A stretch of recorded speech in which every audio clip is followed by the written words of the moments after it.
At our lavish Christmas dinner, my grandfather handed each of us a check for $10 million. Everyone at the table burst out laughing. My mother sneered and told him to stop being an idiot because the checks were obviously fake. She tore hers into pieces. My sister did the same. I quietly tucked my check into my pocket. The next morning, I stood in the lobby of Chase Bank, watching the branch manager turn completely pale. He quickly locked his office door, pulled me aside, and whispered that we had a massive legal situation on our hands.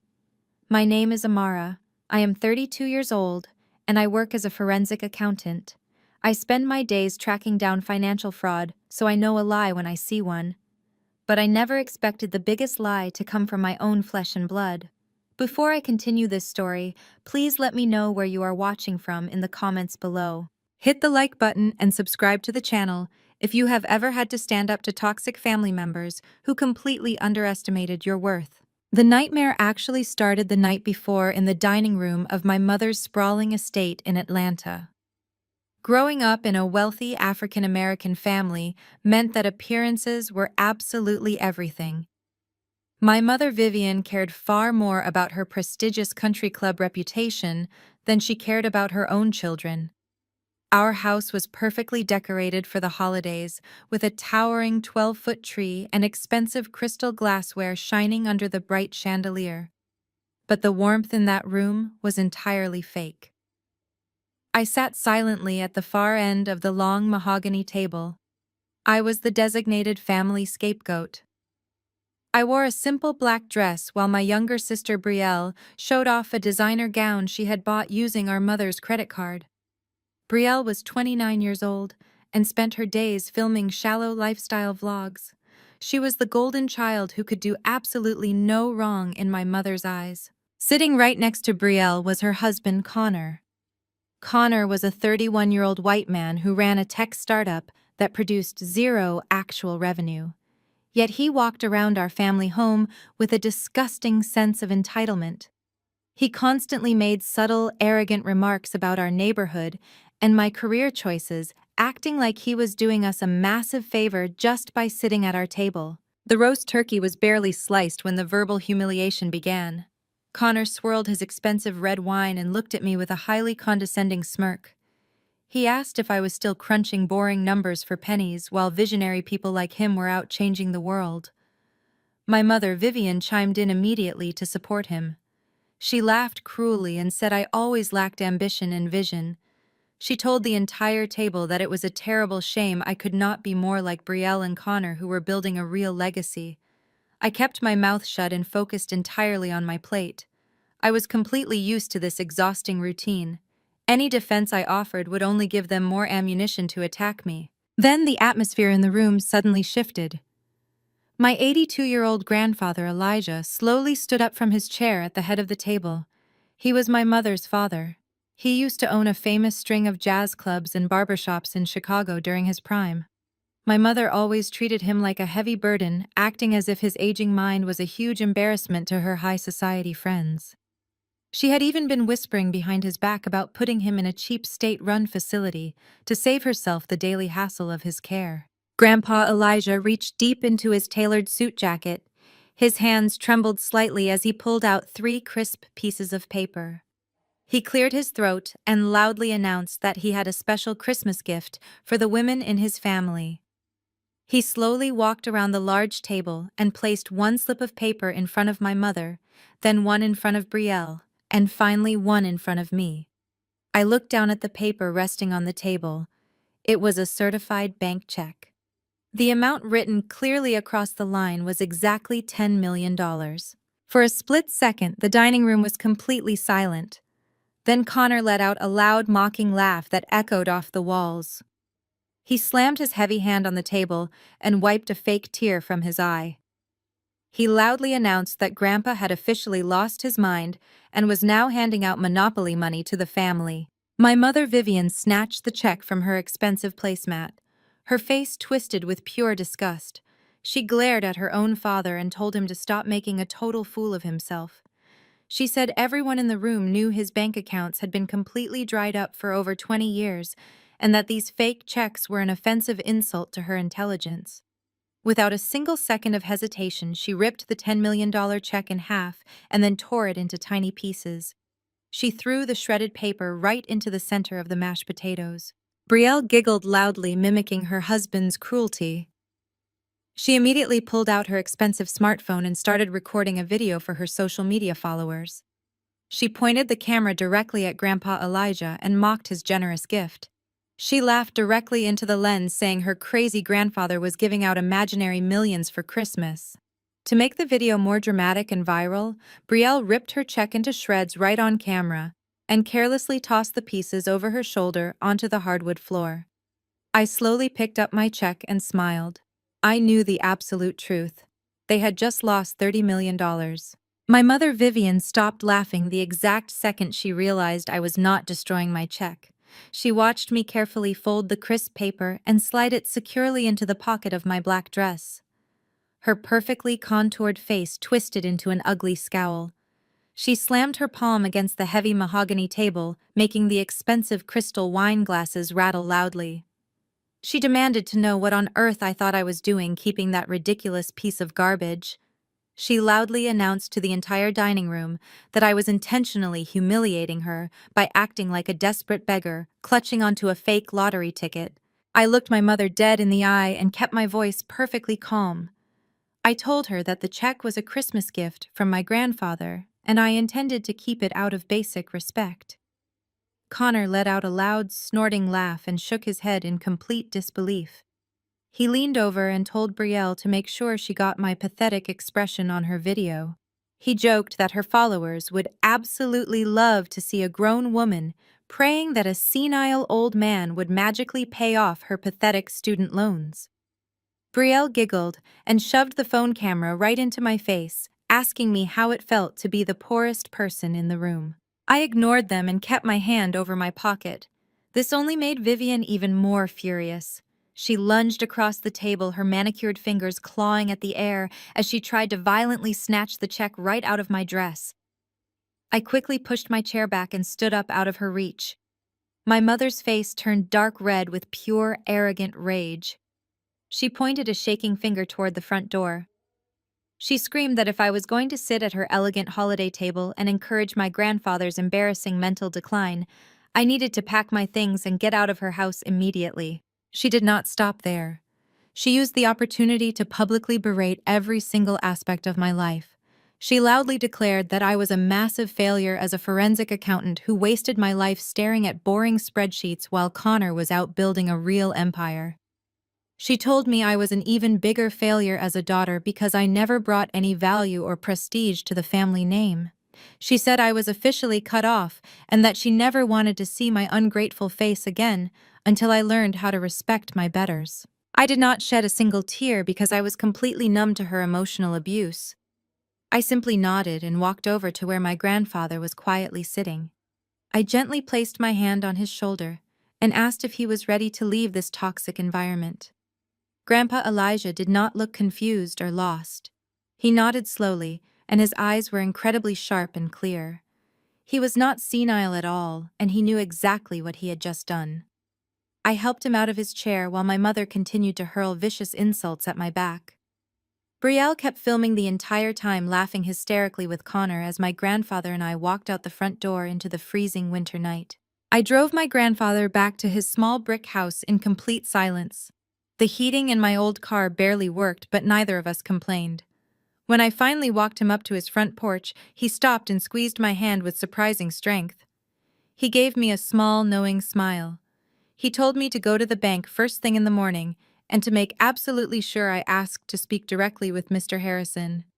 He said my mother and sister had finally shown their true colors tonight, and now it was time for them to face the absolute consequences of their extreme greed.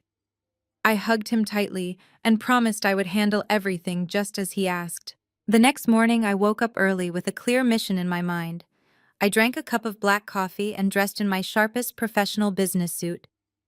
I drove straight to the main branch of Chase Bank located downtown. The lobby was already busy with anxious holiday customers, but I walked confidently past the regular teller lines and approached the main desk. I requested a private and immediate meeting with the branch manager, Mr. Harrison. When he finally walked out of his office, he looked politely annoyed by the sudden unannounced interruption. I did not waste any time explaining myself. I simply reached into my pocket and handed him the folded check for $10 million. The exact moment his eyes landed on my grandfather's signature and the specific account routing number, his polite corporate smile completely vanished and his face turned the color of pure chalk. He quickly looked around the busy lobby as if he was terrified someone was watching us. He leaned in close and whispered that we needed to step into his private office immediately. He quickly ushered me inside and locked the heavy oak door behind us. His hands were physically shaking as he held the piece of paper up to the light. He looked at me with wide, panicked eyes and told me that we had a massive legal situation on our hands. Mr. Harrison gestured for me to sit down in a heavy leather chair while he practically ran over to his large window to pull the blinds shut. He paced back and forth across the carpet before finally sitting behind his desk. He wiped beads of sweat from his forehead and asked me if I had any idea what my grandfather had just given me. I told him I assumed it was a $10 million check, drawn from an old business account. Mr. Harrison shook his head rapidly. He leaned across the desk and explained that my grandfather, Elijah, was not a poor, confused old man. He told me that decades ago, when my grandfather bought his jazz clubs and barbershops in Chicago, he also purchased the air rights above those entire city blocks.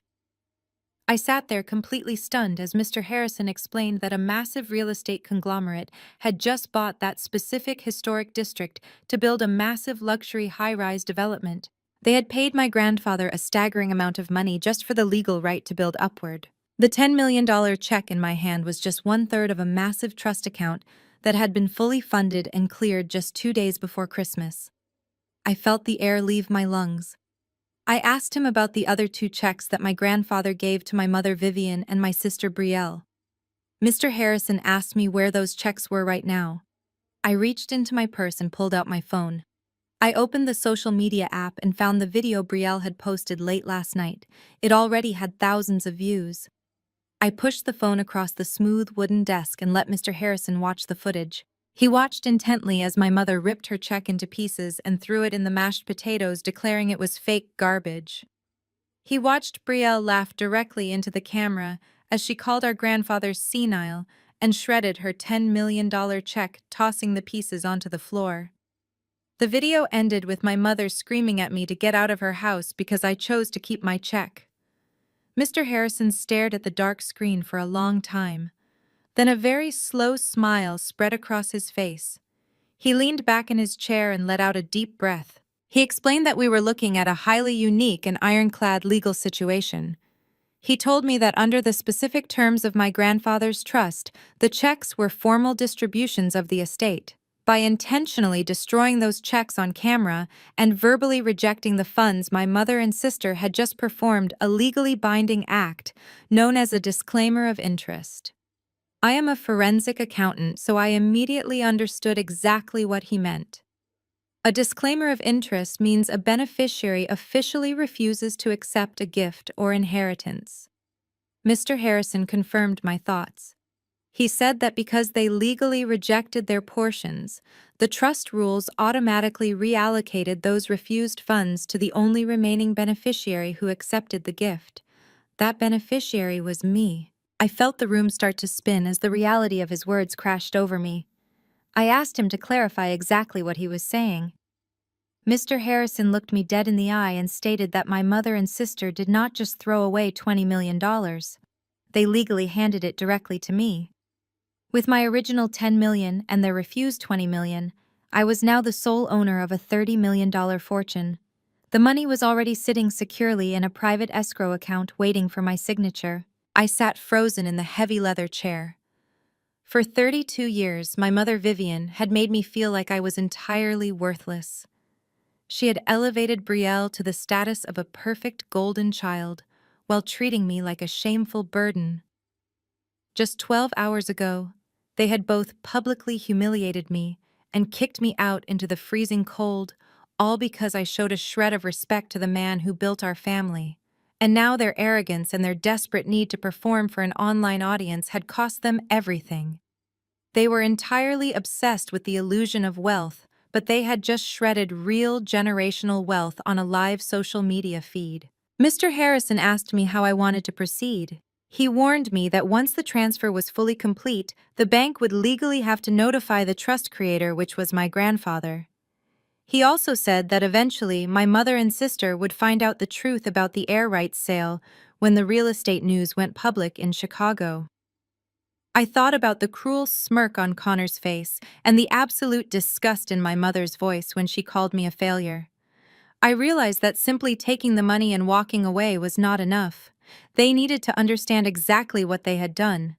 They needed to feel the exact same profound helplessness that they had forced me to live with my entire life. I looked at Mr. Harrison and told him to begin the transfer process immediately, but to keep my account under the highest level of strict bank secrecy.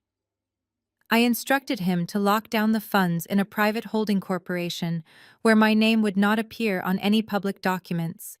I wanted total anonymity. He nodded quickly and started typing furiously on his computer keyboard to generate the massive stack of necessary paperwork. As I sat in that quiet office signing document after document, I felt a massive shift happening inside my brain. I was no longer the quiet, helpless scapegoat who kept her head down to avoid conflict. I was a forensic accountant with $30 million in liquid capital. I knew exactly how to trace money, and I knew exactly how to ruin someone financially. I was going to let my mother and sister continue living in their fake, perfect world just a little bit longer. I was going to let Connor continue acting like a brilliant billionaire while his fake tech startup slowly bled him dry. I thanked Mr. Harrison for his extreme discretion and walked out of the bank with a crisp portfolio folder tucked under my arm. The cold winter air hit my face, but for the first time in my entire life, I felt completely untouchable. I pulled out my phone and saw a text message from my landlord telling me I needed to vacate my apartment. The war was officially starting. I stared at the bright screen of my phone for a long time. The text message from my landlord was short and incredibly cold. It stated that my lease was being immediately terminated, and I had less than 48 hours to remove all my belongings from the premises. The biting wind whipped across my face as I stood on the sidewalk outside the bank. It was the middle of January, and a brutal winter storm was already dumping heavy snow on the city streets. Under normal circumstances, receiving an immediate eviction notice in the dead of winter would have sent me into a blind panic. I would have been terrified about where I was going to sleep and how I was going to afford moving expenses on my modest forensic accountant salary. But as I stood there with a certified bank portfolio securely tucked under my arm, containing the paperwork for my new $30 million fortune, I did not feel any fear at all. I only felt a deep, burning curiosity. I walked to my old car and drove slowly through the worsening snowstorm toward my apartment building. I lived in a modest, older brick building on the south side of the city. It was nothing like my mother's massive luxury estate, but it was my safe haven away from their constant emotional abuse. When I finally reached my floor, I found a bright orange legal notice aggressively taped to my front door. I pulled it off the wood and read the bold print. The notice stated that the entire building had been abruptly purchased early that morning by a private real estate group called Apex Global Management. The new owners were enacting a sweeping emergency renovation clause that legally allowed them to clear out all current tenants with virtually zero notice. I unlocked my door and stepped into the freezing living room. The radiators were already completely shut off. The new owners were wasting absolutely no time making the building uninhabitable to force everyone out faster. I kept my winter coat on and walked straight to my small dining table where I kept my work laptop. I am a forensic accountant. My entire career is built on tracking hidden assets, untangling complicated financial webs, and finding the absolute truth buried under mountains of fake paperwork. Someone buying my building and kicking me out the exact morning after my mother and sister disowned me felt far too perfectly timed to be a random coincidence. I opened my laptop and connected to the internet. My fingers flew across the keyboard as I logged into the State Business Registry database. I typed in the name, Apex Global Management. The company had been formed just 3 days ago. It was a classic shell corporation designed specifically to hide the true identity of the real owners.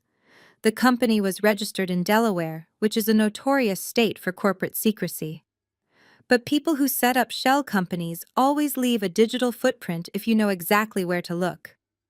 I pulled the articles of incorporation and started tracing the registered agent who filed the initial paperwork. The agent was a generic corporate lawyer based in downtown Atlanta. I cross-referenced the lawyer's name with local property transaction records and found a secondary holding company attached to the same legal firm. I dug deeper, rooting through tax identification numbers and anonymous corporate bank accounts. It took me 3 solid hours of relentless searching through complex financial databases to finally pierce the corporate veil. When I finally uncovered the primary funding source for Apex Global Management, I had to lean back in my chair and take a deep breath. The money used to purchase my apartment building came directly from a private equity account linked to my brother-in-law, Connor. I stared at his name glowing brightly on my computer screen. Connor, the arrogant white man who constantly mocked my career and lived off my mother's wealth, had deliberately purchased my apartment building just to illegally evict me in the middle of a freezing winter storm. He wanted to completely break my spirit. He knew my mother had cut me off, and he knew I did not have a large savings account. He assumed I was entirely helpless. His cruel plan was incredibly obvious. He wanted to force me out into the freezing cold, so I would become completely desperate. He wanted me to come crawling back to my mother's sprawling estate, begging for a warm place to sleep, so they could continue to treat me like a worthless servant. He wanted to show me that without their family wealth, I was absolutely nothing. I closed my laptop and let out a soft laugh that echoed in the empty, freezing apartment.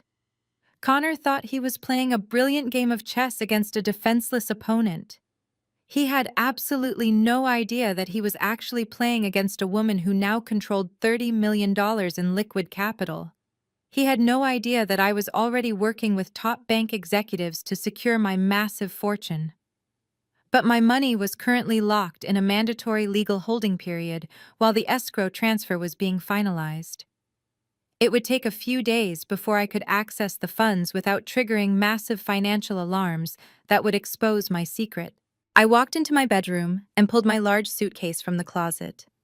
I realized that if I wanted to completely destroy Connor and my mother, I needed to play right into their arrogant hands. If I fought the eviction or checked into an expensive luxury hotel, they would immediately know something was wrong. They would realize I had access to money. I needed them to believe that their cruel plan was actually working perfectly. I needed them to think I was entirely broken and utterly defeated. I started packing my most essential clothes and important work documents into the suitcase. I left my heavy furniture and cheap apartment decorations behind. I did not need any of it anymore anyway. I was going to let Connor have this minor victory because it was going to be the absolute last victory he ever experienced. I zipped up my suitcase and grabbed my keys. I took one last look around the freezing apartment that had been my sanctuary for the past 5 years. I walked out the door and did not look back. I got into my freezing car and typed my mother's home address into the navigation system.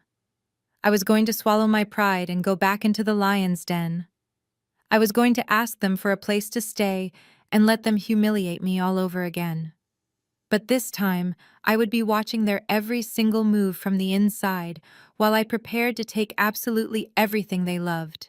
The drive through the blinding snow gave me plenty of time to mentally map out the financial web I had just uncovered. As my freezing car struggled against the icy roads, I kept running the numbers in my head. Connor was running a tech startup that had not launched a single successful product in 3 years. Yet he somehow had enough liquid capital to buy a commercial apartment building in cash just to evict me. As a forensic accountant, I knew that kind of money did not just appear out of nowhere. If his company was bleeding cash, he had to be pulling those funds from an illegal source. He was either defrauding his investors by diverting their money into private real estate, or he was taking out massive high-interest loans from dangerous people. Either way, his desperate need to ruin my life was going to be the exact thing that handed me the keys to his destruction. I just needed to get inside his house and access his private network to find the final pieces of the puzzle. When I finally pulled up to the towering iron gates of my mother's estate, the snow was falling heavily. I rolled down my window and pressed the silver intercom button. The speaker crackled and my sister Brielle's voice echoed through the cold air. She asked who was there in a deeply annoyed tone. I swallowed my pride and kept my voice shaking just enough to sound completely desperate. I told her it was Amara and I needed to speak with Mother. Brielle let out a loud, dramatic sigh and muttered something insulting before the heavy gates slowly swung open. I parked my old car at the very edge of the massive circular driveway, far away from Connor's expensive imported sports car. I dragged my suitcase through the thick snow and walked up the grand marble steps. The heavy oak front door was unlocked. I stepped into the warm, brightly lit foyer. The house smelled like expensive vanilla candles and roasting winter spices. I found my mother Vivian sitting in the formal living room sipping tea from a delicate china cup. Connor was standing by the large stone fireplace, holding a glass of whiskey. Brielle was lounging on a velvet sofa, scrolling through her phone. They all stopped what they were doing and stared at me like I was a disgusting stray animal that had just wandered into their perfect sanctuary. My mother slowly placed her teacup on the glass table. She looked me up and down with absolute disgust and asked me why I was dragging a wet suitcase across her imported hardwood floors. I kept my head down and delivered the performance of a lifetime. I told them that my apartment building had just been bought by a new management company, and I was given an immediate emergency eviction notice. I said I had nowhere else to go, and the hotels were completely booked because of the winter storm. I asked if I could please just stay for a few days until I figured things out. Connor took a slow sip of his whiskey and smiled. It was the deeply arrogant smile of a man who thought he was a total mastermind. He slowly walked over to me and stood uncomfortably close. He looked down at me and started giving a highly patronizing lecture. He said it was a real shame that I never learned how to secure my own financial independence. He used a mocking corporate tone, telling me that the real estate market was ruthless and that people who did not hustle hard enough always ended up getting left out in the cold. He said maybe this eviction was exactly the harsh lesson I needed to finally stop being such a massive disappointment to the family. He loved playing the wise, successful white savior while actively orchestrating my downfall in the shadows. My mother Vivian nodded in total agreement. She crossed her arms and told me that my presence was an incredible burden to her peace of mind. She said she was hosting an important church charity gala very soon, and she could not have a homeless daughter wandering around the house ruining her carefully crafted image. Brielle chimed in and loudly complained that all the guest bedrooms were currently being used to store her promotional brand packages, and she absolutely refused to let me sleep in her space. Connor pretended to think for a moment, rubbing his chin. He turned to my mother and suggested that I could sleep in the detached garage. He pointed out that there was an old mattress out there next to the landscaping equipment. He said it would keep me out of their way and teach me a valuable lesson about gratitude. My mother smiled warmly at him and praised his brilliant problem-solving skills. She turned back to me and said I should be incredibly thankful that her son-in-law was generous enough to offer me a roof over my head. She told me to take my wet suitcase outside immediately and not to come into the main house unless I was specifically invited. I did not argue. I did not raise my voice. I simply nodded, looked at the floor and whispered a pathetic thank you. I turned around and dragged my heavy suitcase back out into the freezing winter storm. The garage was located at the far end of the property. It was completely unheated and smelled strongly of gasoline and damp cardboard. I found the old stained mattress shoved in a corner behind a massive riding lawnmower. The temperature inside the garage was barely above freezing. I sat down on the cold mattress and pulled my thick winter coat tighter around my shoulders. I was shivering, but I was not crying. I unzipped my suitcase and carefully pulled out my work laptop. I set it on a stack of empty boxes and powered it on. The glowing screen illuminated the dark freezing room. Connor thought he had successfully buried me in the dirt. He had no idea he had just given a forensic accountant with $30 million direct physical access to his home internet network. I connected to the estate Wi-Fi and started running a background decryption program. The real investigation was officially beginning, and I was not going to sleep until I found every single dirty secret he was hiding. I typed lines of code into the terminal, watching the data packets flow across the screen. I knew Connor was careless. Arrogant people always leave their digital front doors wide open because they genuinely believe they are smarter than everyone else around them. Within 20 minutes, I had successfully bypassed his basic router security and gained full access to the network traffic of the entire estate. I could now see every single device connected to the Wi-Fi. I located Connor's personal laptop and his secure business phone. I began quietly mirroring his incoming and outgoing data. The freezing temperature in the garage did not bother me anymore. The thrill of the hunt was keeping my blood warm. I sat in the dark, surrounded by lawnmowers and discarded boxes, preparing to completely dismantle their perfect fake lives piece by piece. Tomorrow, I would find a way to break into his actual home office, but tonight I was going to map out his entire digital footprint. They wanted me to live like a ghost in the shadows of their mansion, so I was going to be exactly that.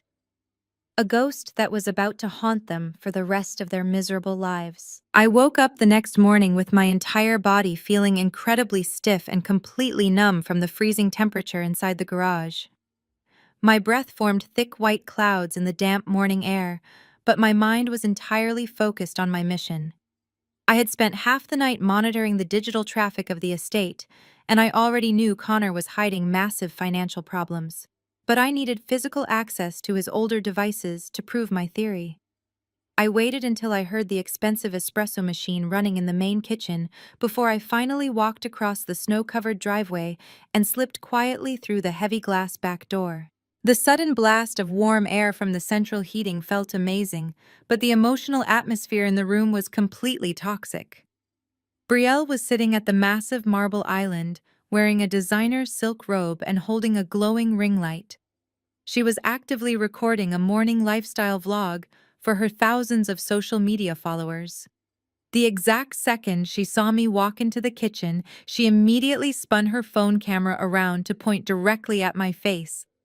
She let out a high-pitched laugh and loudly announced to her audience that her broke older sister had finally hit rock bottom and was currently living in the garage with the landscaping equipment. She asked me if I slept well next to the lawnmower, and she giggled maliciously when I simply kept my head down and quietly answered yes. She told her followers that I was a perfect example of what happens when you make terrible life choices and fail to secure a wealthy husband. Connor walked into the kitchen right after her, wearing a crisp, tailored suit and looking completely pleased with himself. He poured a cup of dark coffee and leaned casually against the granite counter, looking me up and down with deep, obvious disgust. He decided it was the perfect time to deliver a barrage of highly offensive racial microaggressions masked as helpful career advice. He made a condescending remark about my natural hair being messy and unprofessional, telling me that I really needed to learn how to present myself to society if I ever wanted to survive in corporate America. He used that specific arrogant tone that privileged white men use when they want to subtly put down successful black women without sounding overtly racist. He told me that people with my background always expected easy handouts, instead of putting in the relentless hard work required to build actual wealth. He said my total lack of ambition was the real reason I was homeless, and begged me to stop dragging down his family brand. I stood there silently listening to a man who was secretly drowning in dangerous debt lecture me about wealth building. I knew I had $30 million legally secured in a private holding corporation, but I just nodded and apologized for my appearance. I told him he was absolutely right, and that I needed to do much better. My total submission made his arrogant smile grow even wider. My mother Vivian walked in a few minutes later, dressed perfectly for a morning charity brunch with her wealthy church friends. She looked at me standing near the refrigerator and let out a dramatic sigh. She told me I was completely ruining the aesthetic of her expensive kitchen and ordered me to make myself scarce while she entertained her important guests later that afternoon. She handed me a long piece of paper filled with degrading chores, telling me that if I wanted to continue sleeping on her property, I needed to earn my keep like a proper servant. The list included scrubbing the outdoor patio furniture in the freezing wind and organizing Connor's heavy boxes of old tech equipment in the dark basement. I agreed to do every single chore without a single complaint. Organizing Connor's old tech equipment was the exact golden opportunity I desperately needed to dig deeper into his fraudulent business operations. I spent the next 2 hours scrubbing the heavy patio furniture outside, letting my bare hands go completely numb in the icy winter wind, just to perfectly maintain the illusion of my total defeat.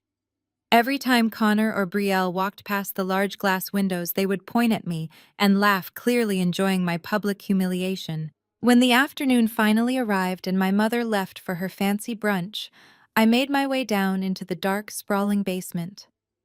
I found Connor's boxes stacked carelessly in a damp corner behind some old furniture. I opened the cardboard flaps and found exactly what I was looking for. There were several old hard drives, discarded laptops, and stacks of crumpled business documents. I quickly plugged the drives into my forensic laptop and started bypassing the basic administrative passwords. What I found hidden on those drives was absolutely staggering. Connor had been running a massive Ponzi scheme for over 3 years. He was using millions of dollars from new startup investors to quietly pay off the older investors while secretly siphoning massive amounts of cash into his own personal offshore accounts. He was using stolen money to fund his lavish lifestyle and buy expensive gifts for Brielle. But the financial documents showed that the entire scheme was rapidly collapsing. The people he currently owed money to were not legitimate banks who took legal action. They were highly dangerous private lenders connected to organized crime, and they were actively threatening his life. I sat alone in the dim basement surrounded by his dirty digital secrets, realizing exactly how desperate and pathetic he really was.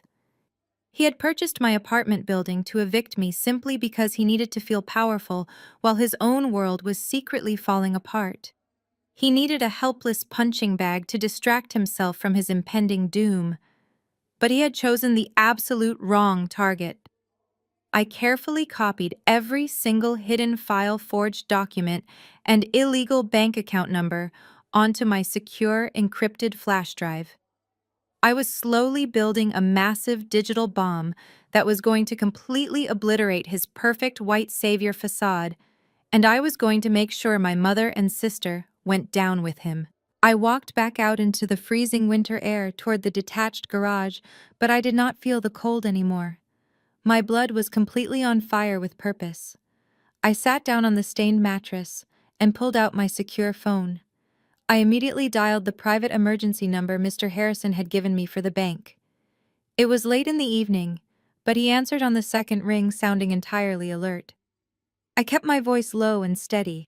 I told him I needed to execute the next phase of our financial strategy immediately. I explained exactly what I had just discovered in Connor's hidden digital files and the sickening elder abuse documents my mother had just forced me to sign. Mr. Harrison listened in complete silence. When I finished, he let out a heavy sigh of absolute disbelief. He confirmed what I already knew, that the medical proxy documents were completely useless because of the new irrevocable trust, but he completely agreed that their actions proved severe malicious intent. I told him I was no longer interested in simply waiting for the $30 million to clear the escrow process quietly. I wanted to aggressively go on the offensive tonight. I instructed Mr. Harrison to use my new private holding corporation to trace the exact private lenders Connor owed money to. I knew these loan sharks operated through highly discreet shell companies themselves, but with my forensic data and Mr. Harrison's banking clearance, we could easily find their main accounts. I told him I wanted to buy Connor's entire debt portfolio from those dangerous men. I wanted to pay them off completely and assume total legal ownership of every single dollar Connor owed. Mr. Harrison warned me that dealing with those types of shadow lenders was highly unorthodox, but he agreed that legally, purchasing the debt would make me Connor's sole creditor. Then I gave him my second massive instruction.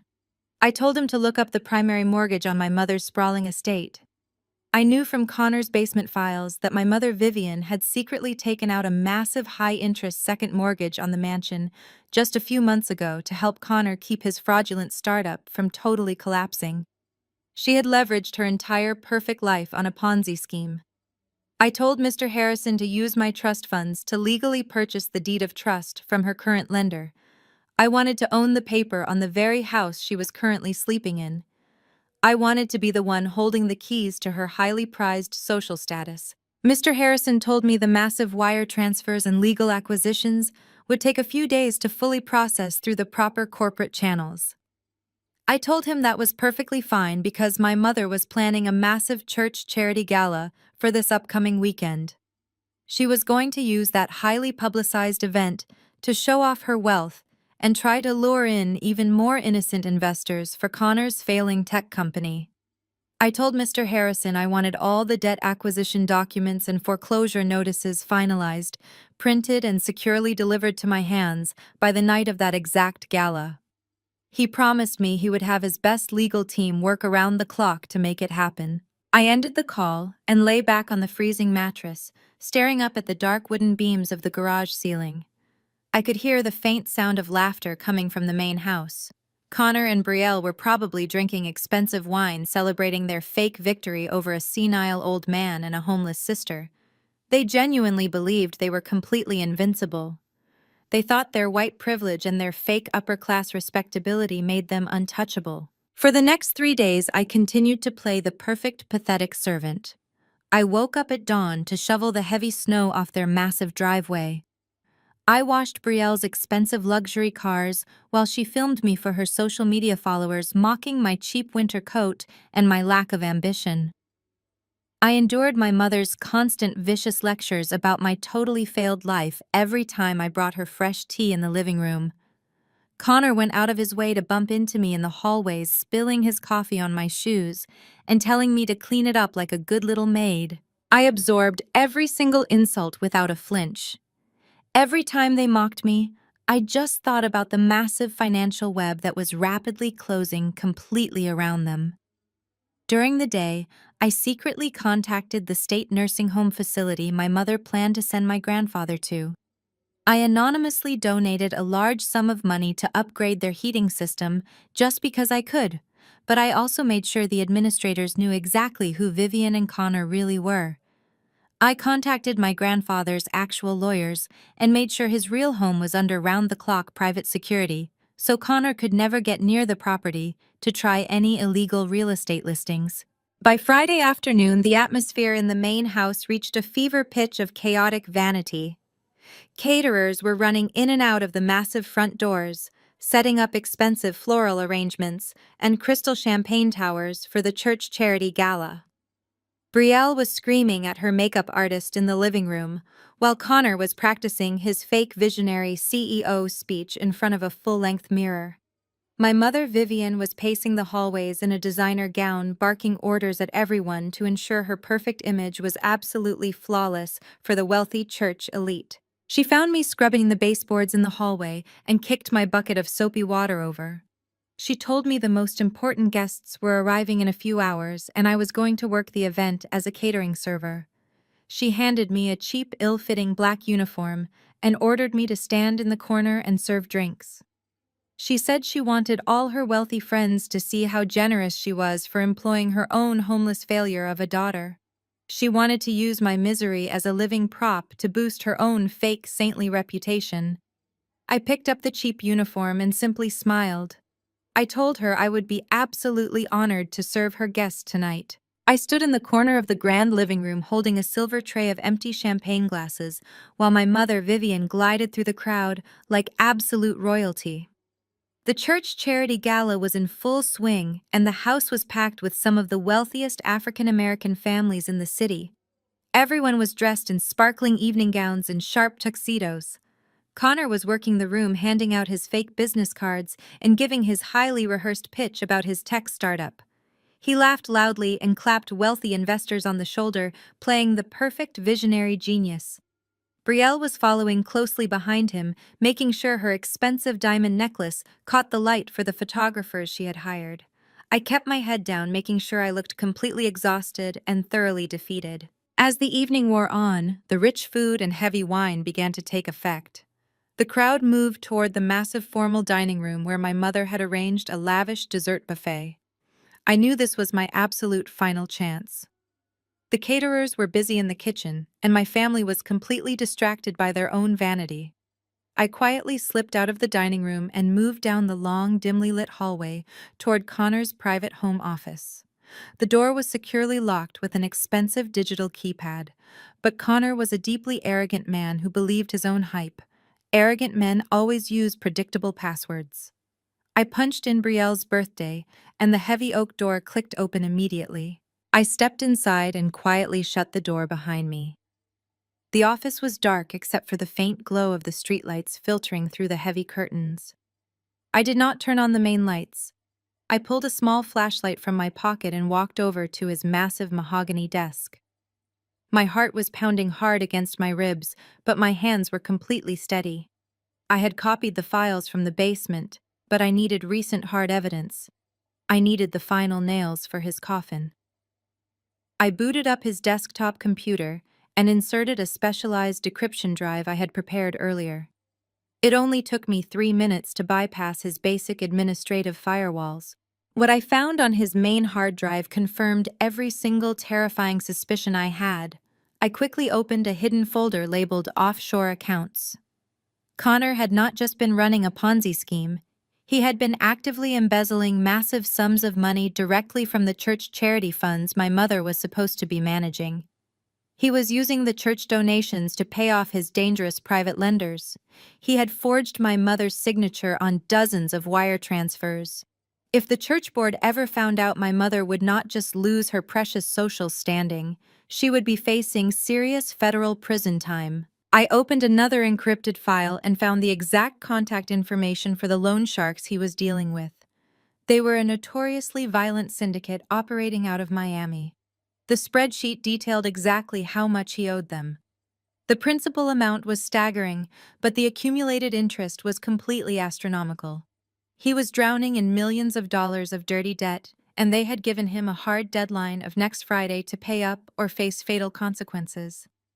That was exactly why he had illegally bought my apartment building and evicted me.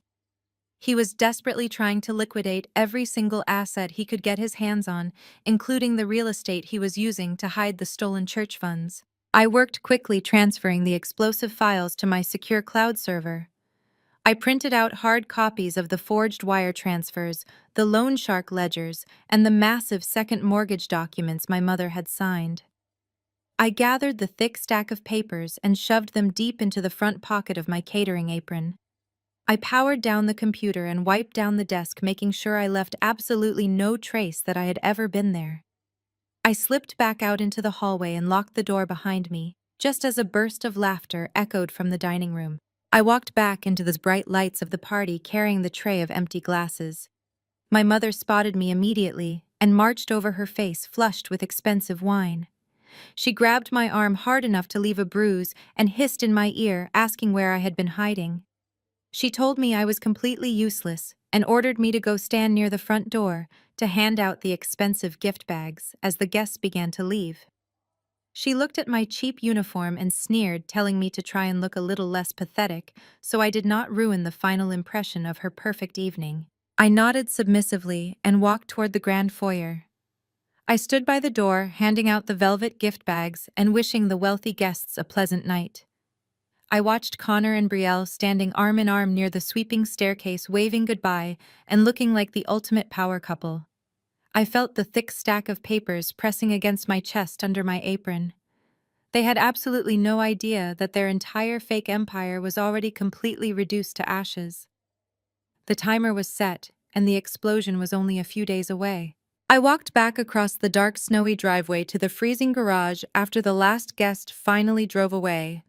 My feet were completely numb from standing in cheap shoes all night, but my mind was racing with absolute clarity. I locked the flimsy wooden door behind me and sat down on the cold mattress. I reached under my catering apron and pulled out the thick stack of folded papers I had printed from Connor's office. I turned on my small flashlight and began to carefully analyze the financial documents my mother had signed. I had seen the mortgage papers briefly on his computer screen, but reading the physical fine print revealed a level of financial recklessness that completely shocked even my experienced forensic accountant brain. My mother Vivian had not just taken out a standard second mortgage on the family mansion. She had signed a highly predatory loan with an obscure private equity firm that was notorious for seizing luxury properties from desperate borrowers. The terms of the agreement were absolutely insane. She had leveraged 90% of the estate's total equity at a completely crippling interest rate. She had agreed to a massive balloon payment that was scheduled to be due in exactly 14 days. It became violently clear that Connor had manipulated her into signing the documents by promising her a massive return on investment from his fake tech startup.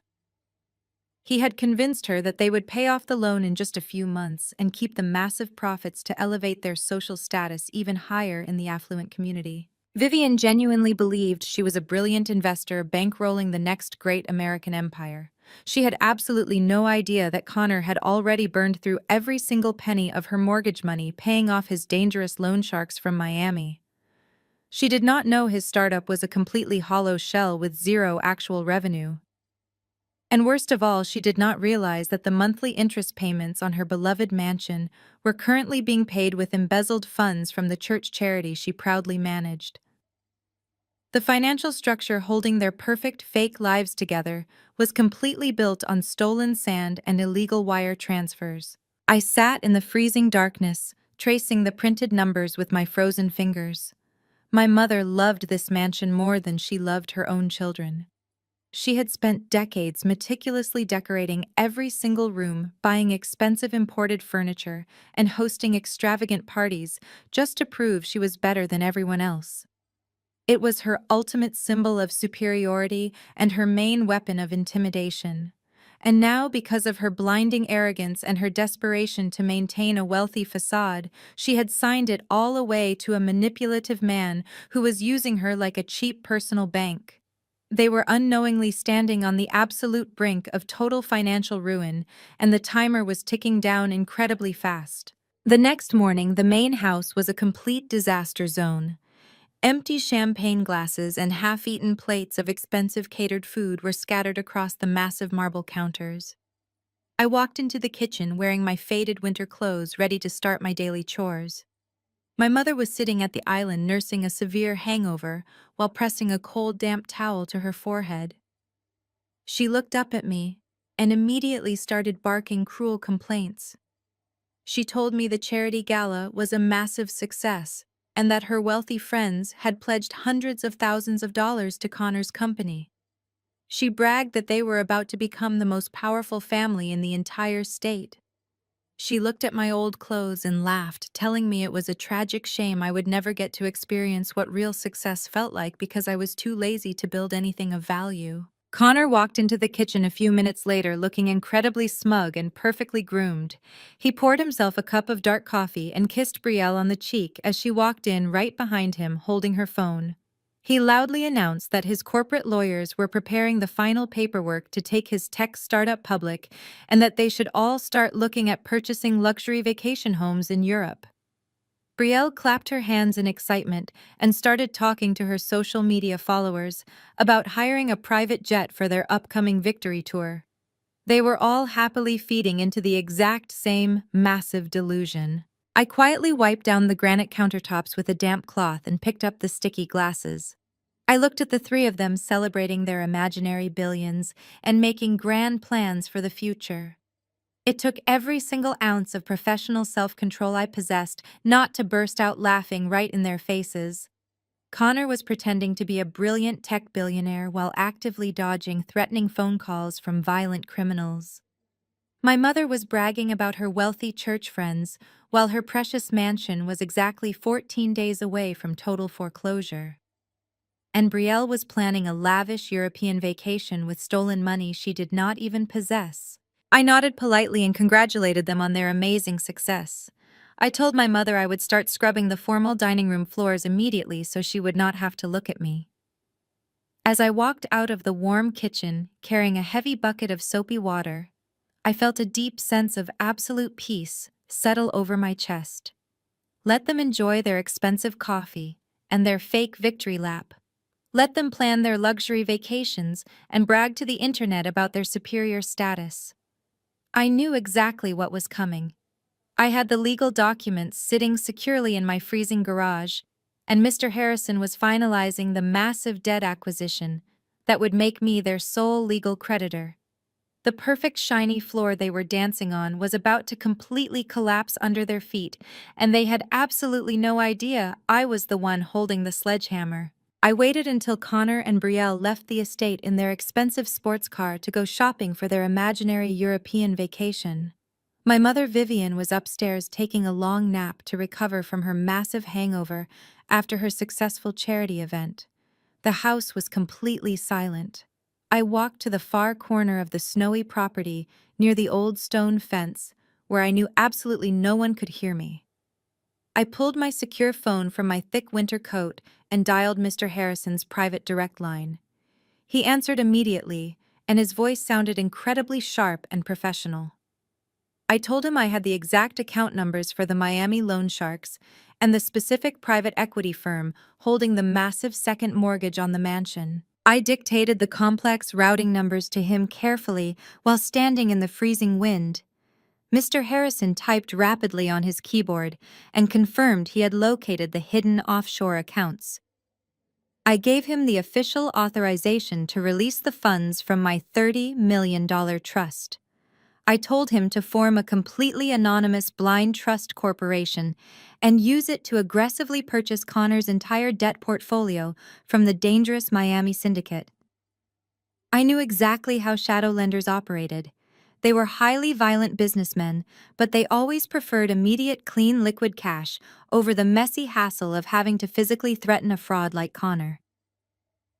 Mr. Harrison agreed and initiated the massive wire transfer right then and there.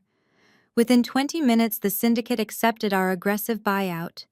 They officially transferred every single promissory note and illegal contract over to my blind trust.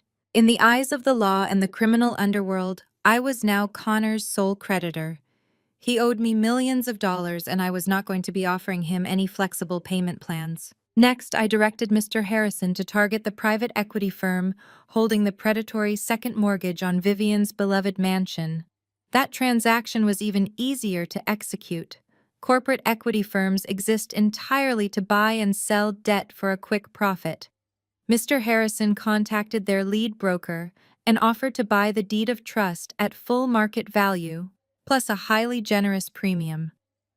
The firm gladly accepted the massive cash injection. They electronically transferred the property lien and all the original loan documents directly to my secure holding company. The entire process took less than 2 hours. I stood in the deep snow and let the freezing wind wash over my face. It was a completely surreal moment.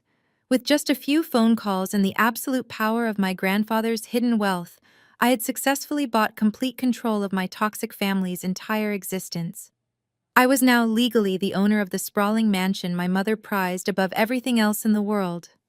I was the silent landlord she was unknowingly paying rent to, and I was the ruthless shadow bank that held Connor's pathetic life securely in the palm of my hand. The power dynamic had completely shifted, but they were still blindly walking around in the dark. Mr. Harrison told me he was sending a highly secure private courier to deliver the physical hard copies of the new ownership deeds and the reassigned debt contracts. He said I needed to sign them in blue ink to finalize the absolute transfer of power. I thanked him for his incredible efficiency and ended the call. A few hours later, a black unmarked vehicle pulled up to the service gate at the back of the estate. A man in a dark tailored suit handed me a thick leather portfolio. I took it straight back to the freezing garage and spread the crisp documents out on the stained mattress. Seeing my own name secretly printed as the primary lien holder on the multi-million-dollar estate was a feeling I cannot even begin to describe. For 32 years, Vivian had made me feel like an unwanted stray dog, taking up space in her perfect wealthy world. She had constantly reminded me that I owned nothing and amounted to nothing. But looking at those thick legal papers, I realized I now owned the very roof over her head. I owned the imported hardwood floors she forced me to scrub every morning. I owned the expensive crystal chandeliers she showed off to her rich church friends. If I wanted to, I could legally evict her the exact same way Connor had evicted me from my apartment. But simply kicking her out today was far too easy. I wanted her to feel the crushing weight of massive public humiliation because that was the only thing she truly feared. I thought about the crippling compound interest Connor had agreed to when he signed those illegal loans. As a forensic accountant, I knew exactly how fast those numbers multiplied.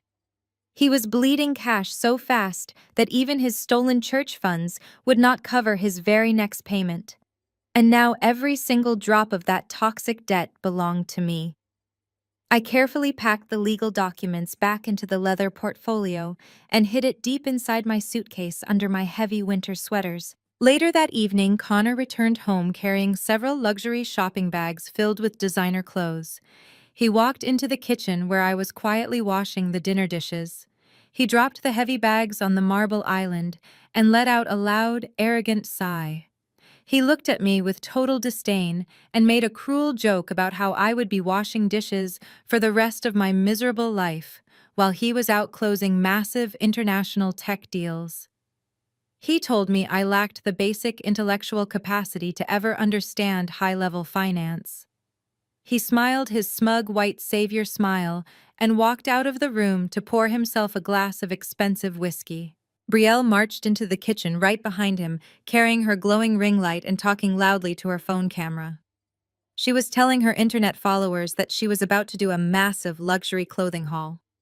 She intentionally pointed the camera at me while I was wiping down the sink and laughed, telling her audience that it was so hard to find good household help these days.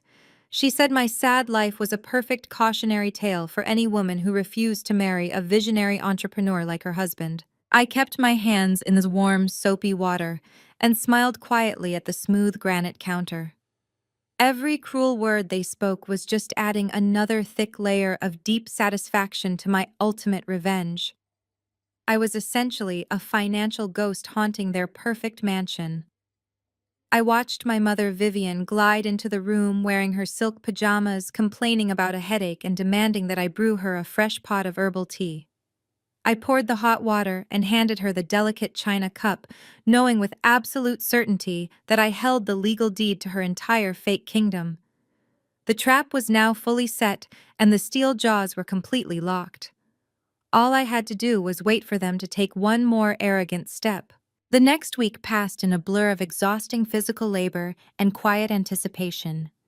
The estate was buzzing with frantic energy as my mother Vivian prepared for the massive church fundraising gala she was hosting that coming weekend.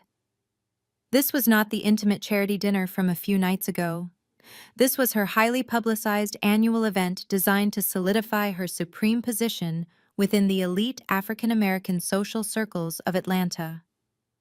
The sprawling mansion was entirely transformed. Massive white tents were erected on the back lawn, string lights were hung from the ancient oak trees, and a massive stage was built near the pool. Vivian was completely obsessed with making sure every single detail was absolutely flawless. She barked orders at the decorators, the caterers, and especially at me. She decided that simply having me scrub floors in the background was not enough public humiliation. She wanted me to be front and center serving her wealthy friends so everyone could clearly see the massive contrast between her shining success and my total failure.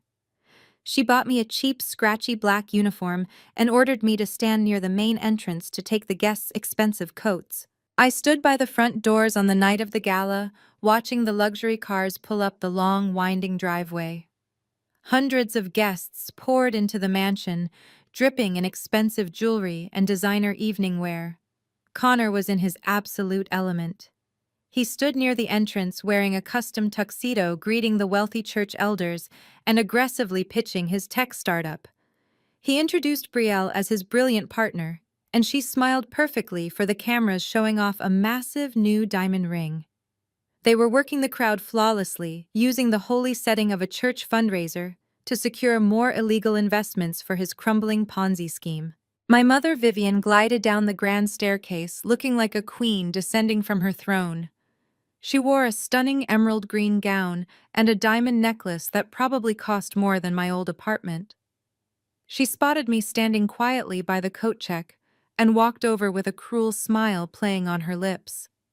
She leaned in close and whispered that I was doing a wonderful job blending in with the actual hired help.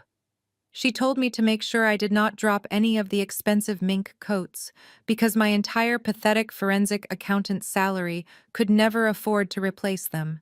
I just smiled and nodded, taking a heavy fur coat from an older woman who did not even look at my face.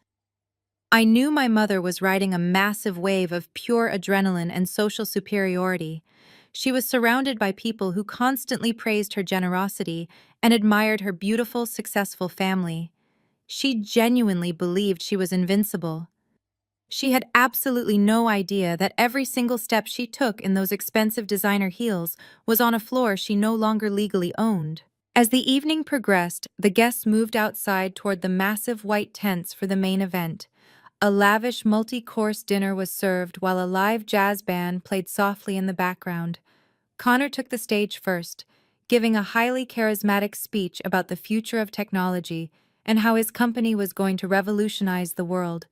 He spoke passionately about giving back to the community and building a lasting legacy for the next generation. The wealthy church members clapped wildly, completely unaware that he was actively stealing their donation money to pay off violent loan sharks in Miami. After Connor's speech, it was my mother's turn to address the massive crowd.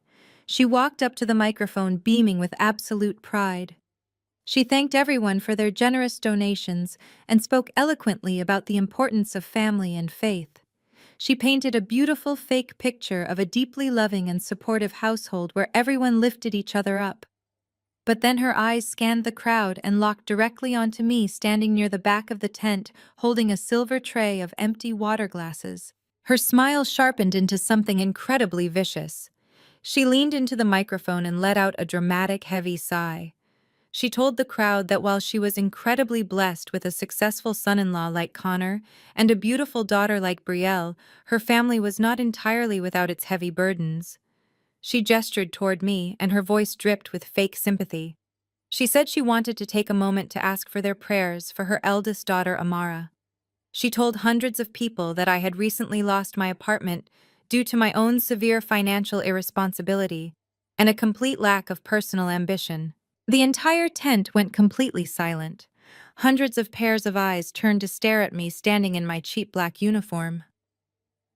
My mother continued her cruel performance, wiping away a fake tear. She said that despite my massive failures, she had opened her home and her heart to let me stay, because that was what true Christian charity looked like. She said she hoped that seeing the incredible success of Connor and Brielle tonight would finally inspire me to stop being such a massive disappointment and learn how to contribute to society. The crowd murmured in agreement, nodding their heads at my mother's incredible saintly patience. Connor smiled smugly from his seat, and Brielle recorded the entire humiliating speech on her phone.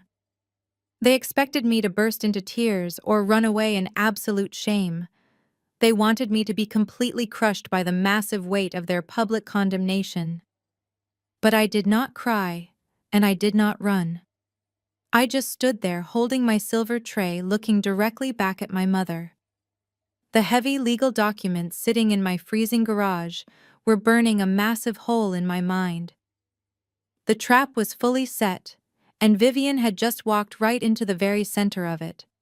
She wanted a public spectacle, and I was finally ready to give her exactly what she asked for. My mother gestured for me to come up to the main stage. The silence in the massive white tent was completely deafening. Hundreds of wealthy guests turned their heads to watch me walk down the center aisle. I was still wearing the cheap, scratchy black uniform and carrying the silver tray of empty water glasses. I slowly set the tray down on an empty table and began the long walk toward the brightly lit stage. Every single step I took felt incredibly heavy, but my mind was entirely clear. I could see the faces of the church elders looking at me with deep pity and absolute disgust. They were whispering to each other behind their expensive crystal glasses, judging my entire existence based on my mother's cruel lies. I climbed the short wooden steps and stood next to my mother under the harsh stage lights. Vivian reached out and grabbed my hand. Her grip was painfully tight, but her face was the absolute picture of a loving, heartbroken parent. She pulled me close to the microphone and looked out at the massive crowd. She let out another shaky breath and told everyone that it broke her heart to see her own flesh and blood struggle so deeply with basic responsibility. She said she had tried everything to help me succeed. She claimed she had paid for expensive tutors and offered me high-paying jobs within her own social circles, but I had squandered every single opportunity out of pure laziness. Connor was sitting at the front table nodding sadly. He looked like a wise mentor who had also tried his absolute best to save a lost cause. Brielle was standing right near the front edge of the stage holding her phone up high. The red recording light was blinking steadily as she captured every single second of my public humiliation for her thousands of followers. My mother continued her devastating speech. She told the wealthy crowd that she had recently caught me stealing food from her kitchen because I was entirely broke. She said she forgave me because that is what a good Christian mother does, but she was publicly begging the church community to pray for my troubled soul. She then masterfully pivoted the entire conversation right back to Connor. She pointed at his table and told the audience that they should all look at a real man of God. She said Connor had generously offered to let me sleep in their garage so I would not freeze to death on the streets. She praised his incredible tech startup, again, telling everyone that investing in his company was not just a smart financial decision, but a moral imperative to support a man with such a pure heart. She said the funds raised tonight would help Connor expand his vision and employ more lost souls just like me. The crowd erupted into massive applause. Several older women in the front row were actually crying, wiping their eyes with expensive silk handkerchiefs. They were completely sold on the beautiful, tragic narrative my mother had just spun. Vivian turned to me with a vicious, triumphant smile, hidden just out of view of the audience. She whispered under her breath that I was dismissed and told me to get back to washing the dishes before she threw me out into the snow.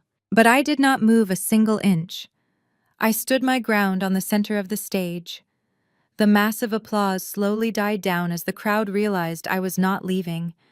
My mother tried to subtly pull me away from the microphone, but I planted my feet firmly on the wooden floorboards. I reached out and gently but firmly took the microphone directly out of her hand. Vivian gasped softly, her eyes going wide with sudden panic. She had expected me to hang my head in shame and scurry away like a beaten dog. She never anticipated that I would actually speak. I looked out at the sea of wealthy faces staring back at me. I saw the confused expressions of the church elders and the sudden nervous shifting of Connor in his seat. I took a deep breath and let the cool night air fill my lungs. I did not raise my voice, and I did not cry. I spoke with the calm, measured tone of a professional forensic accountant who was about to present a totally devastating audit report. I thanked my mother for her incredibly touching words. I told the audience that it was truly amazing to hear how much my family cared about my financial well-being. I said I wanted to take a brief moment to share a different side of the story, because transparency is the absolute foundation of any good community. I told the crowd that my mother was absolutely right about one thing. We were indeed standing in the presence of a massive financial crisis. But the crisis had absolutely nothing to do with me. Vivian grabbed my arm desperately, trying to pull me away from the stand. She hissed at me to shut my mouth and get off her stage immediately. I easily pulled my arm out of her grip and stepped forward. I looked directly at Connor, who was now gripping the edge of his table so hard, his knuckles were completely white. I told the crowd that they had just been pitched a beautiful dream about a revolutionary tech startup. I said I was sure many of them had already written massive checks to support Connor's vision tonight. I slowly reached into the deep pocket of my black uniform and pulled out my secure phone. I told them that before they handed over another single dime, they might want to look at the actual math behind the magic. I asked the audio-visual technician standing near the side of the stage, to please connect my phone to the massive projector screen hanging right behind us. The technician looked confused, but he followed my calm instruction. The giant screen flickered to life, casting a bright white glow over the entire garden. I knew exactly what I was about to do. I was about to burn their perfect fake empire completely to the ground in front of every single person they respected. The giant screen behind me glowed a bright, blinding white against the dark night sky. The soft, live jazz music had completely stopped playing a few moments ago. Hundreds of wealthy guests sat frozen in their elegant seats, holding their breath in deep anticipation. I looked down at my phone and tapped the smooth glass screen exactly one time. The bright white background was instantly replaced by a massive scanned legal document. The bold black letters at the very top were so large that even the catering staff standing in the back of the tent could read them perfectly. It was Connor's official federal bankruptcy filing. I heard a sharp collective gasp ripple through the massive crowd of affluent church members. Connor jumped up from his decorated chair so fast that it tipped over backward and crashed violently onto the wooden floorboards. His fake tan face turned the color of pure chalk as he stared upward at his own forged signature, magnified 50 times larger than life. I held the heavy black microphone close to my mouth, and my voice carried over the sprawling manicured lawn, perfectly steady and completely clear. I told the stunned audience that they were currently looking at the true financial reality of the brilliant visionary they had just loudly applauded. I swiped my finger across my phone screen again, and the next highly confidential document appeared. It was a detailed forensic financial ledger showing massive wire transfers from the Sacred Church charity account directly to an anonymous offshore shell company. I explained to the silent crowd that Connor had not launched a single successful tech product in over 3 years. I told the respected church elders sitting in the front row that the generous financial donations they sincerely thought were going to local community programs were actually being secretly funneled to violent loan sharks in Miami to cover his massive personal gambling and business debts. I let the absolute heavy silence of the crowd absorb that horrifying, undeniable truth. Connor began shouting frantically from the floor, trying to drown out my calm voice. He pointed his shaking finger at me and screamed that I was a crazy, jealous liar and that the documents displayed on the screen were completely fake manufactured garbage. He desperately tried to signal the hired audio-visual technician to cut the main power cord to the massive projector. But the furious church elders were not looking at him anymore. They were staring intensely at the bright screen, actively matching the dates and the exact dollar amounts to their own recent personal donations. An older, distinguished gentleman in a sharp, gray tailored suit stood up from his front table and demanded loudly that Connor shut his arrogant mouth and explain the forged bank signatures on the illegal wire transfers. Brielle was still standing near the front edge of the stage, but she had finally stopped recording her live stream. Her expensive smartphone hung loosely in her trembling hand, and her perfect, arrogant smile had completely vanished from her face. She looked back and forth in absolute terror between the massive projector screen and her sweating husband, as her mind brutally struggled to process the sudden catastrophic collapse of her fake luxury lifestyle. My mother, Vivian, had been standing completely frozen beside me on the wooden stage, but the sheer, overwhelming public panic finally broke her physical paralysis. She lunged aggressively toward me, trying to violently rip the microphone right out of my hands. She screamed hysterically that I was deliberately ruining her entire life and intentionally humiliating her in front of her most important elite friends. I easily stepped out of her desperate reach and looked her directly in her terrified eyes.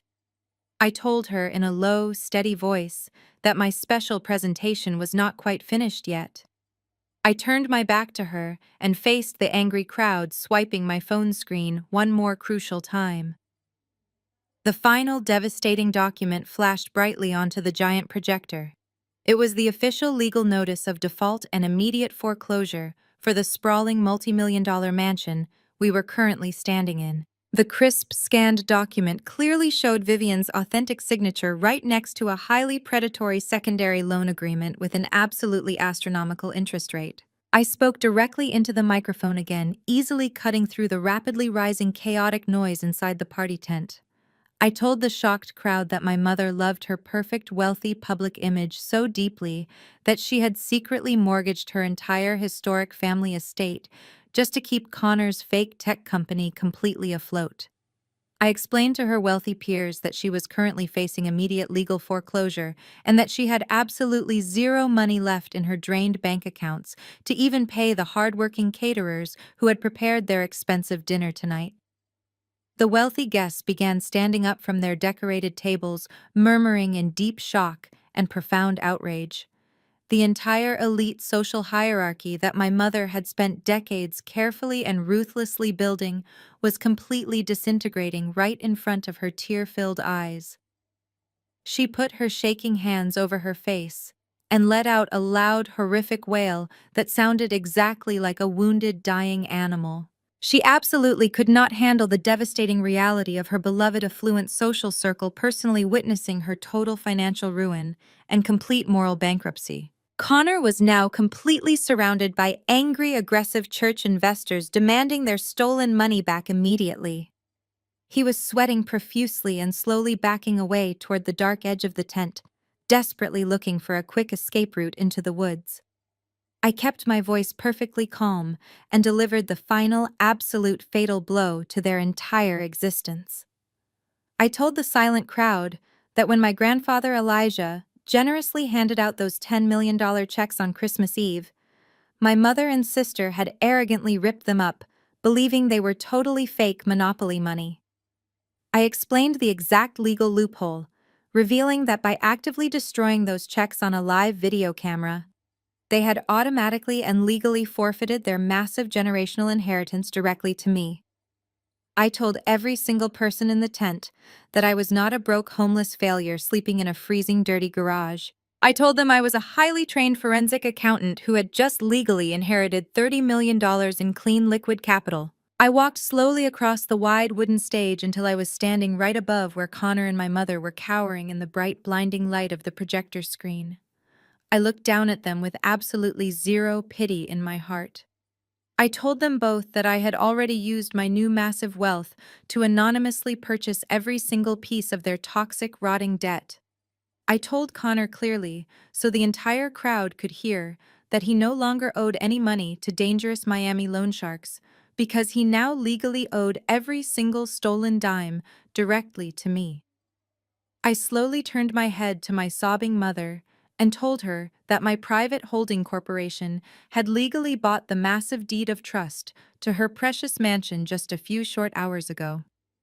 I smiled the exact same cruel, condescending smile she had given me my entire tragic life. I proudly announced to the entire shocked crowd that I was now the sole legal owner of the estate and that my mother and sister were currently illegally trespassing on my private property.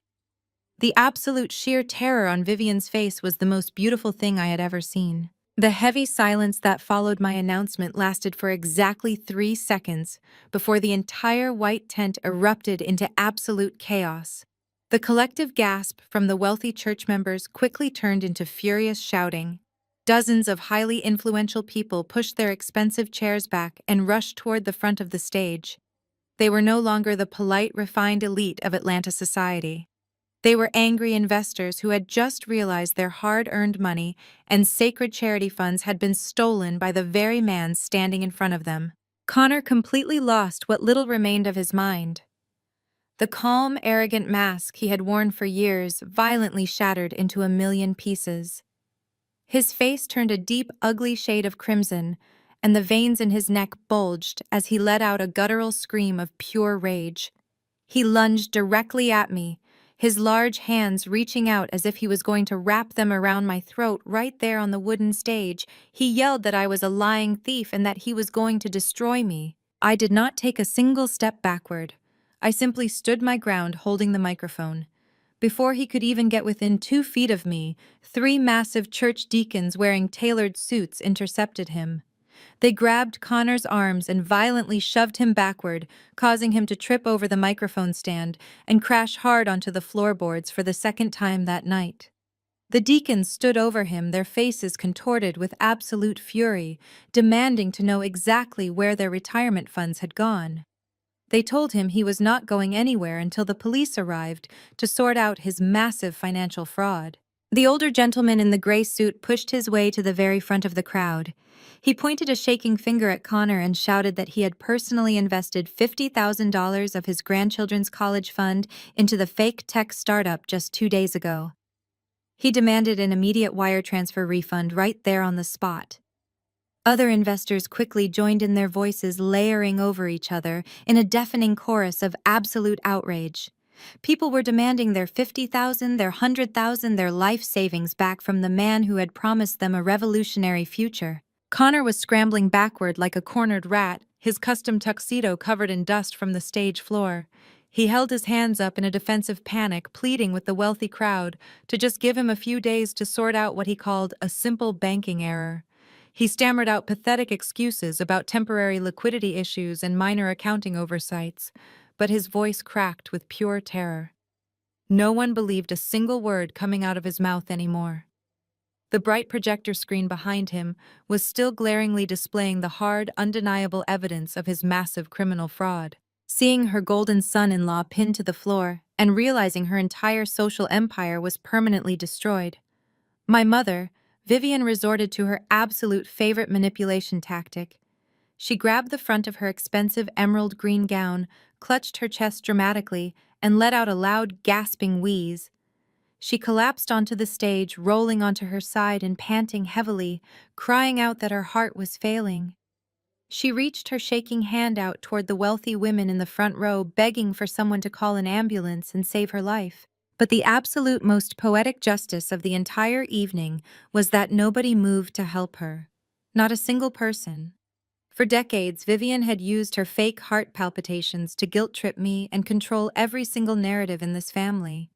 She had cried wolf 1,000 times to get exactly what she wanted. But tonight, the wealthy women she had spent years desperately trying to impress just stood there glaring down at her. One of the senior church mothers looked at my mother writhing on the wooden floor and coldly told her to stop putting on a pathetic show. She said my mother's fake heart attack was not going to magically refund the hundreds of thousands of dollars missing from the church charity accounts. Vivian stopped gasping. She slowly opened her eyes and looked around at the wall of angry, disgusted faces surrounding the stage. The realization that her ultimate manipulation tool had completely failed her was devastating. She slowly sat up on the floor, her expensive designer dress wrinkled and ruined, her perfect makeup smeared with real tears of absolute defeat. She looked small, pathetic, and entirely alone. Brielle was still standing near the edge of the stage, but she had dropped to her knees. She was hysterically crying, clutching her expensive diamond ring as if someone was about to physically rip it off her finger. She looked up at me with mascara running down her face and begged me to tell everyone it was just a sick practical joke. She pleaded with me, saying we were sisters and that I could not possibly throw her out into the freezing winter night. She promised she would be nice to me and never make another cruel video again if I just gave them the mansion back. I looked down at my younger sister, the golden child who had spent her entire life mocking my existence and throwing my pain onto the internet for cheap likes.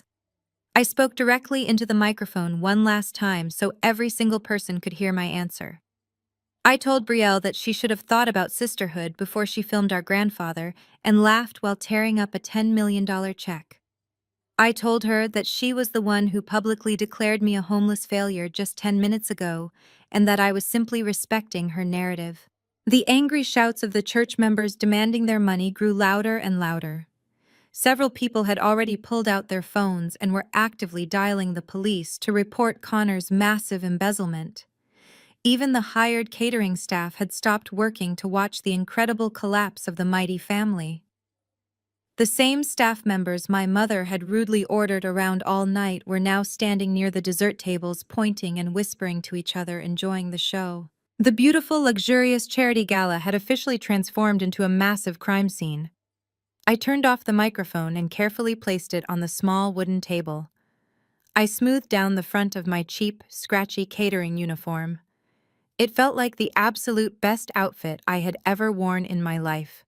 I walked calmly down the wooden steps of the stage, leaving my mother, my sister, and my brother-in-law completely surrounded by the angry mob of investors they had scammed.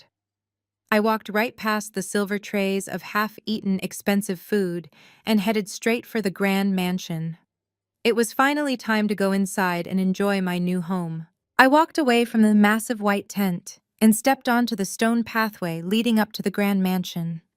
The angry shouts of the investors were echoing loudly behind me, but I felt completely at peace. As I reached the bottom of the wide marble steps leading to the front entrance, the heavy oak double doors suddenly swung wide open from the inside. Bright yellow light spilled out onto the snow-covered driveway, illuminating the freezing winter night. Standing perfectly framed in the grand doorway was my 82-year-old grandfather, Elijah. He was not shaking, and he was not hunched over like a frail senior citizen. He stood completely straight, radiating absolute terrifying authority. He was wearing a dark, perfectly tailored suit and leaning casually on a silver-tipped walking cane. The confused old man my mother had viciously mocked on Christmas Eve was completely gone, replaced by the ruthless Chicago business mogul who had built a massive empire from absolutely nothing. Standing directly to his right was Mr. Harrison, the bank manager, looking incredibly professional, holding a thick leather briefcase securely against his chest. Standing to his left, and positioned just behind him, were two large, imposing men wearing dark windbreakers, with the bright yellow letters FBI printed boldly across their chests. The massive crowd of angry church members who had been slowly following me toward the house completely froze in their tracks. The loud, chaotic shouting instantly died down into a stunned, heavy silence as everyone stared at the incredible sight standing on the front porch. The wealthy elite of Atlanta society could not process the fact that federal agents were currently raiding the premier charity event of the season. Connor had managed to scramble away from the angry church deacons and was desperately trying to sneak around the dark side of the house toward the garage, hoping to escape in one of his expensive imported cars. One of the federal agents immediately spotted him stepping off the front porch and walking swiftly across the deep snow. The agent commanded Connor to freeze and loudly identify himself. Connor completely panicked. He tried to run into the shadows, but his expensive leather shoes slipped violently on a hidden patch of black ice. He crashed hard onto the frozen driveway, scraping his hands and his face against the brutal concrete. The second federal agent quickly walked over and pulled him up by the collar of his ruined custom tuxedo, pinning his arms firmly behind his back with absolute professional force. My mother Vivian had followed the angry crowd toward the house, dragging the heavy wet skirt of her expensive emerald gown through the deep snow. When she saw her own father standing on the porch, looking completely lucid and powerful, the last remaining shred of her fake reality finally shattered into a million pieces. She stumbled forward and grabbed the cold iron railing of the grand staircase, looking up at him with wide, terrified eyes. She stammered out his name, asking him what he was doing here and begging him to tell the federal agents to let her precious son-in-law go. She desperately tried to play the ultimate victim one last time, crying out to the silent crowd that I had completely lost my mind and was illegally trying to ruin their perfect family name. Grandpa Elijah looked down at his daughter with a facial expression of absolute profound disgust.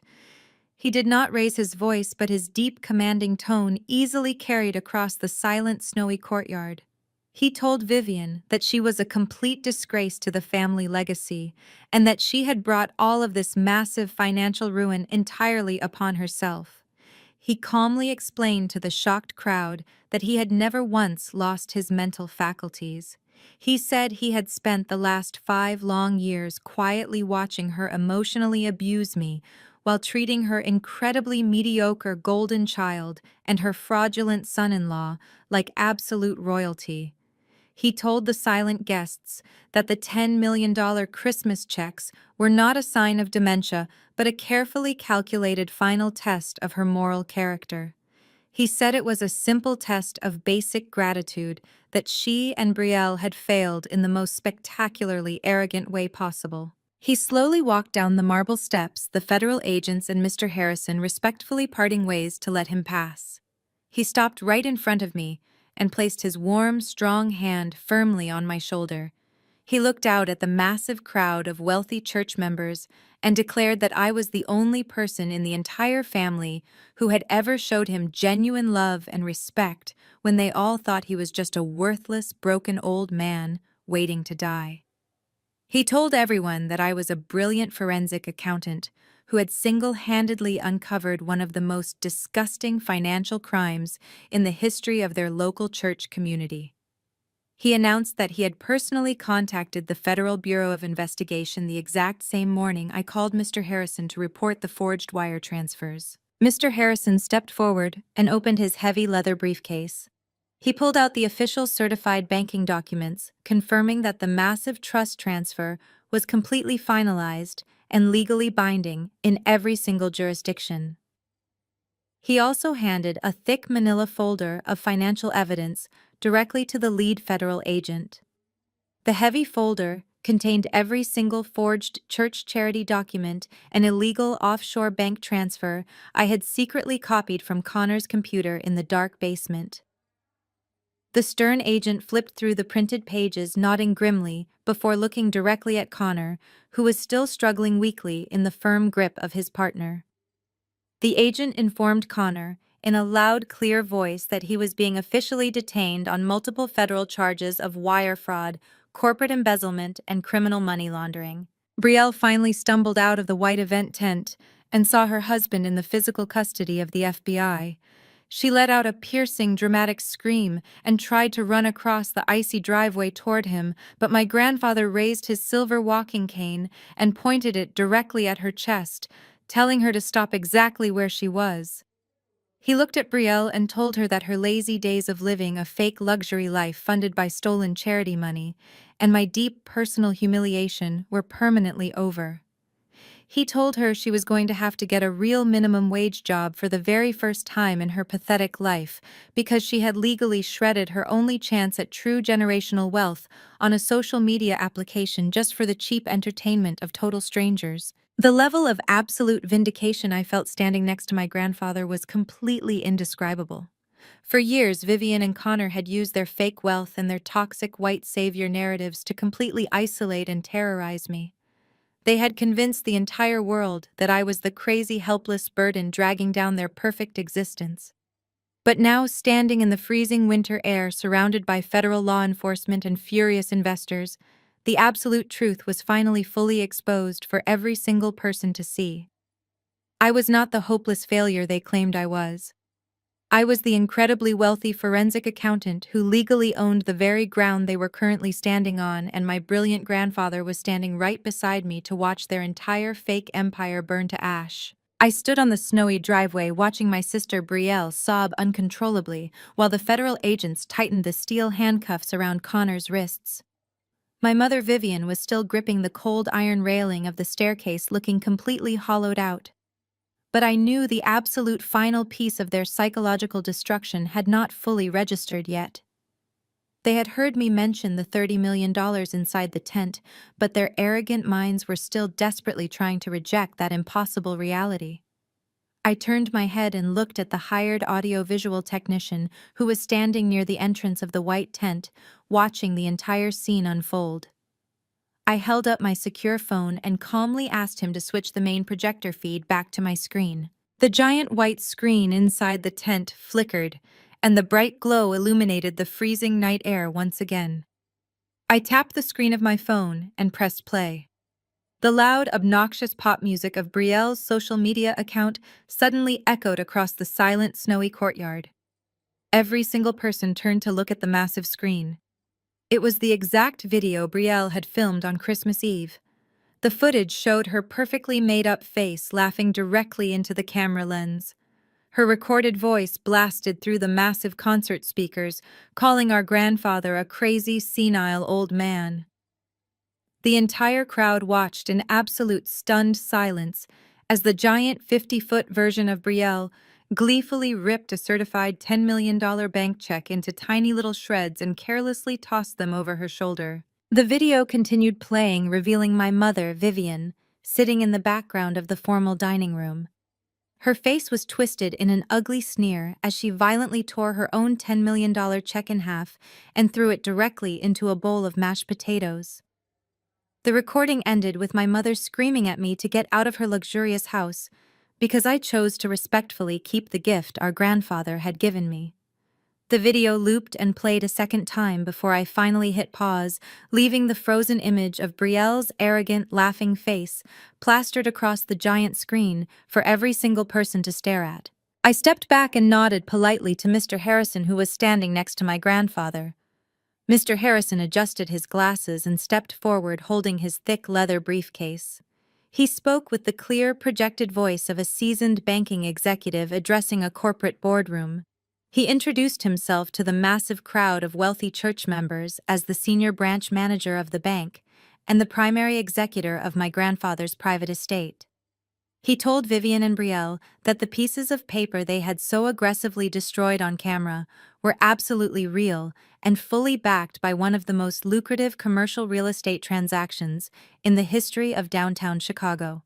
Mr. Harrison explained that my grandfather had recently finalized the sale of the historic air rights above his commercial properties to a massive luxury development corporation. The $30 million in liquid cash had been securely deposited into a private trust account just days before that fateful Christmas dinner. Mr. Harrison looked directly at my mother, whose face had gone completely slack with sheer, overwhelming horror. He explained the exact strict legal mechanics of what they had blindly done. He told her that under the specific terms of the federal tax code and the estate laws governing the trust, destroying a certified distribution check in front of clear witnesses constitutes a formal and binding disclaimer of interest. He spelled it out for them incredibly slowly, so there could be absolutely no misunderstanding. He said that by legally rejecting their inheritance on a public social media platform, they had automatically triggered a default reallocation clause in the trust. That specific clause immediately and irrevocably transferred their entire $20 million share directly to the only remaining beneficiary who actually accepted the gift. He pointed his hand toward me and confirmed to the entire crowd that I was now the sole legal owner of the entire $30 million fortune. The profound silence that fell over the courtyard was heavier than the freezing winter snow. Vivian slowly let go of the iron railing and dropped to her bare knees on the icy driveway. The crushing reality of her massive, unforced error finally hit her with the brutal, devastating force of a freight train. She had not just lost her precious mansion to foreclosure. She had not just lost her fake social status to a criminal embezzlement scandal. She had literally held her ultimate financial salvation in her own two hands, and she had violently torn it to pieces just to prove how arrogant and superior she was. She could have easily paid off Connor's illegal loans. She could have saved her beloved historic estate. But her own toxic vanity had completely blinded her to the truth. Brielle was still kneeling in the snow, violently shaking her head back and forth. She kept muttering that it was completely impossible and that a silly internet video did not count as a real legal document. She looked up at Mr. Harrison and desperately begged him to just print new checks for them. She cried out that it was a simple mistake and that they were fully ready to claim their rightful money now.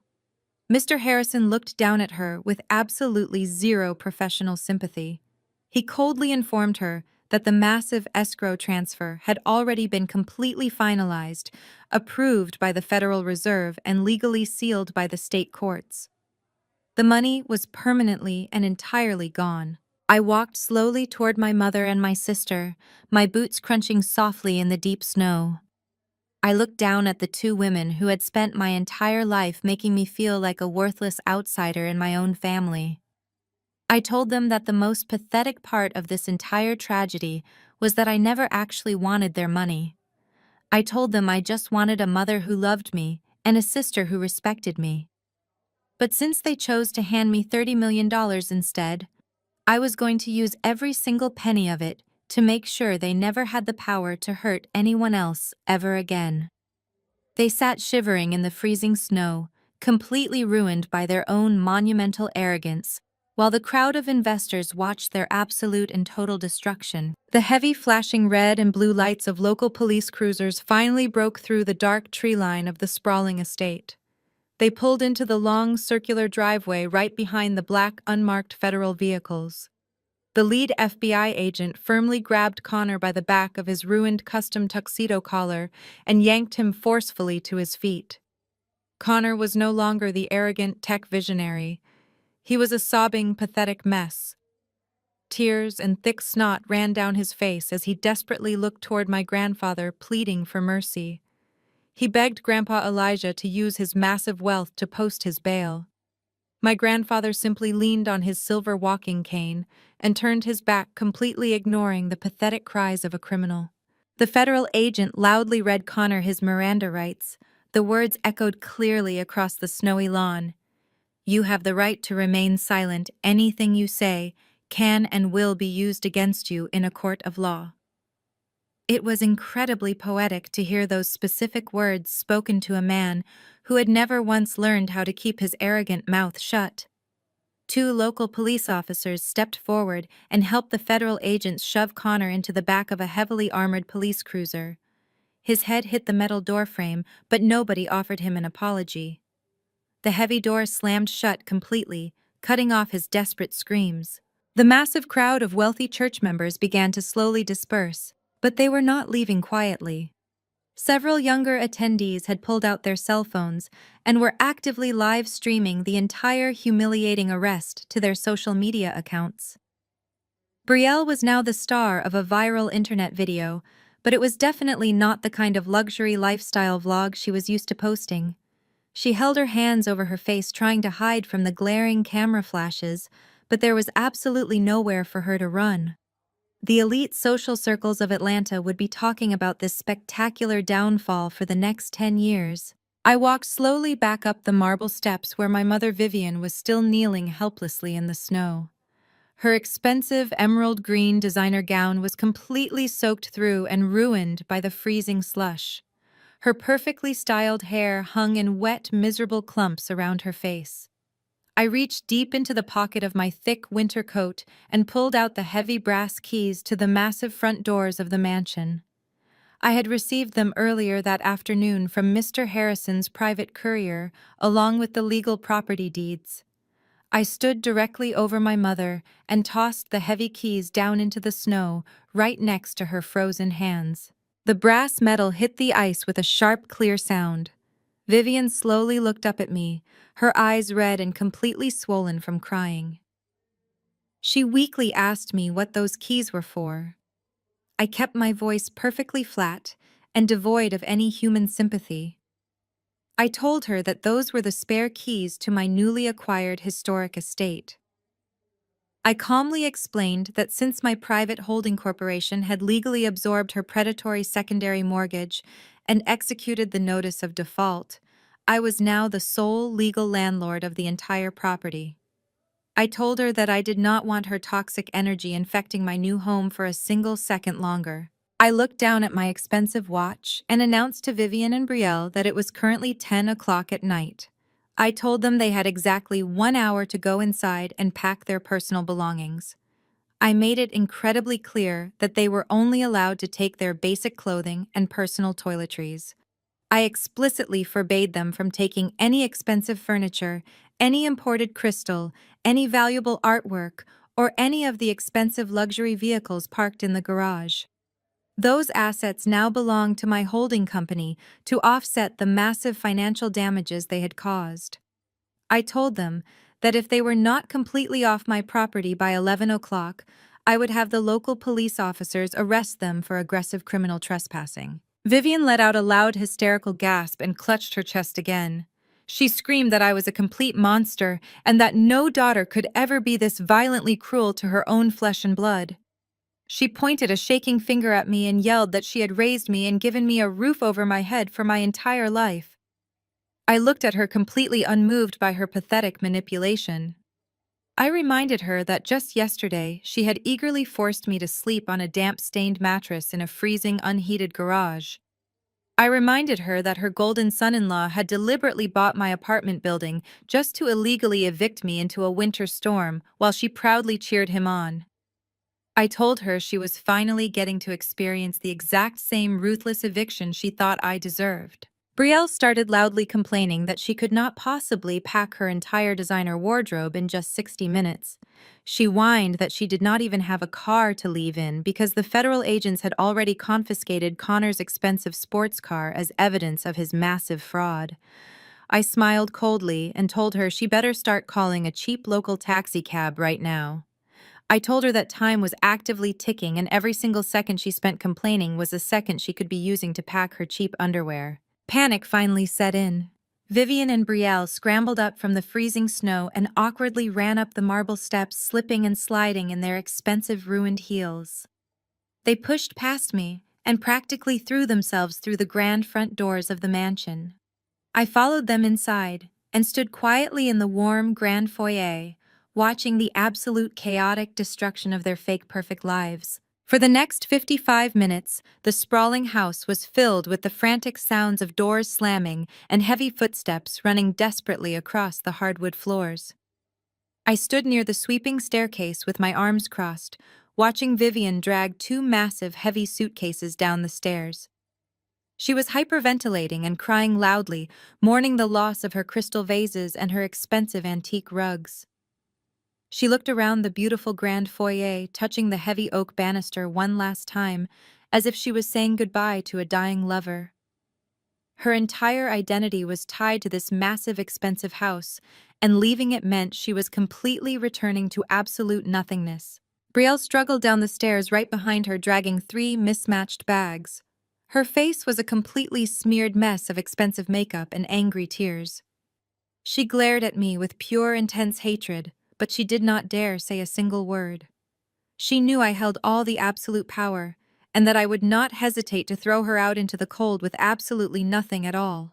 At exactly 11 o'clock, a cheap yellow taxicab pulled up to the bottom of the snowy driveway. I walked over and pulled the heavy oak front doors wide open, letting the freezing winter wind sweep into the warm foyer. I pointed toward the dark street and told my mother and sister that their official time was completely up. I told them to get off my property and never return. They dragged their heavy suitcases out into the freezing night, looking like two pathetic, discarded ghosts. I stood in the doorway and watched them struggle to load their heavy bags into the trunk of the cheap taxi. The car slowly drove away, disappearing entirely into the dark winter storm. I closed the heavy front doors, locked the deadbolt, and turned around to face my beautiful, silent, empty house. 6 months have passed since that freezing winter night when the heavy front doors of the mansion closed on my mother and sister forever. The brutal cold of January has completely melted away, giving rise to a warm and beautiful Atlanta summer. The sprawling estate looks entirely different now. It is no longer a sterile museum designed to impress wealthy strangers and hide dark family secrets. It is a real home filled with genuine warmth, sunlight, and the comforting sound of my grandfather playing his favorite jazz records in the living room. The heavy silence of my past has been permanently replaced by the incredible peace of my present. Connor's grand delusion of becoming a billionaire tech visionary ended the exact moment the federal judge slammed his wooden gavel down in the courtroom. He was formally convicted on multiple counts of federal wire fraud, corporate embezzlement, and criminal money laundering. Because he stole directly from a registered church charity, the judge showed him absolutely zero mercy. He was sentenced to 10 years in a maximum security federal penitentiary. The custom-tailored suits and expensive imported watches he used to flaunt are completely gone. He now wears a standard-issue orange jumpsuit and spends his days mopping the cafeteria floors. He tried to write me a pathetic letter a few months ago, begging me to forgive his massive debt so he could have a fresh start when he eventually gets out. I read the letter standing in my beautiful kitchen, and then I calmly fed it directly into the paper shredder. Brielle experienced an equally brutal collision with actual reality. When Connor went to federal prison, all of his remaining assets were seized by the government to help pay back the investors he had scammed. Brielle was left with absolutely nothing but the cheap clothes she managed to pack in her suitcase that night. Her thousands of social media followers completely abandoned her the exact second the scandal broke. The internet loves a luxury lifestyle vlogger, but they absolutely despise a criminal fraud. Without my mother to fund her expensive habits, she was finally forced to enter the real world. She currently works 40 hours a week as a cashier at a discount grocery store on the outskirts of the city. A mutual acquaintance told me she spends her entire lunch break crying in the break room because her feet hurt, and her manager constantly yells at her for checking her phone. She is finally learning the exact same harsh lessons about hard work and humility that she spent her entire life mocking me for. But the most profound downfall of all belongs to my mother Vivian.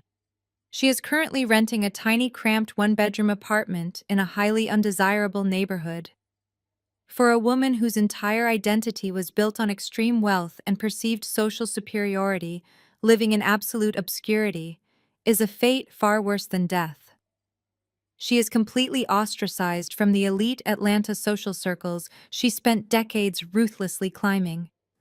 The wealthy church members who witnessed her spectacular humiliation and discovered her complicity in the charity embezzlement permanently excommunicated her from their community. Her phone never rings anymore. She has no fancy gala invitations, no expensive charity brunches, and absolutely no audience left to manipulate. She is completely alone, with nothing but the bitter memory of the massive $30 million fortune she arrogantly tore to pieces. As for me, I am no longer the quiet, helpless scapegoat hiding in the shadows of my own family. My grandfather Elijah and I took the $30 million and established a highly successful and completely legitimate financial investment fund. We specialize in providing crucial capital to minority-owned small businesses and honest community startups. We are actively building real generational wealth and creating actual opportunities for people who are willing to put in the hard work. One of our very first major actions as a corporate fund was to anonymously donate a massive sum of money directly back to the church charity accounts, completely replacing every single dollar that Connor had stolen. We made sure the local community programs survived the massive fraud without ever taking any public credit for saving them. My grandfather sits across from me in my home office every single morning, drinking his dark coffee and reviewing our investment portfolios. His mind is sharper than ever, and his guidance is absolutely invaluable. He tells me constantly how proud he is of the strong, independent woman I have become. We spent years being deeply underestimated and intentionally cast aside by the people who were supposed to love us the most. But we survived their toxic abuse, and we completely turned their vicious greed into our ultimate victory. Standing up to your own family is one of the most terrifying things a person can ever do.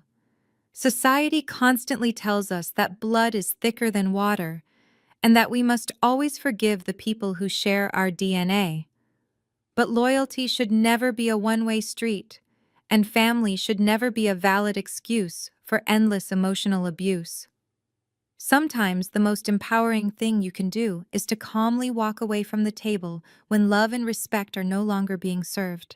And sometimes, if you are incredibly smart and endlessly patient, you can buy the entire table and kick the toxic people completely out of the room. If you are watching this video and you are currently dealing with family members who constantly belittle your achievements, mock your dreams, or try to manipulate your reality, please know that you are not crazy and you are not alone. You have the absolute right to set firm boundaries and protect your own peace. Have you ever been deeply betrayed by a golden child sibling or a narcissistic parent who completely underestimated your worth? How did you find the ultimate strength to break free from their toxic control and build a successful life of your own? Please share your personal stories of survival and triumph in the comment section below. I read every single one of them. If my story resonated with you today, please hit the like button and subscribe to the channel for more stories of justice, revenge, and personal growth. Remember that your true worth is never defined by the people who are too blind to see it. Thank you so much for watching, and I will see you in the next video.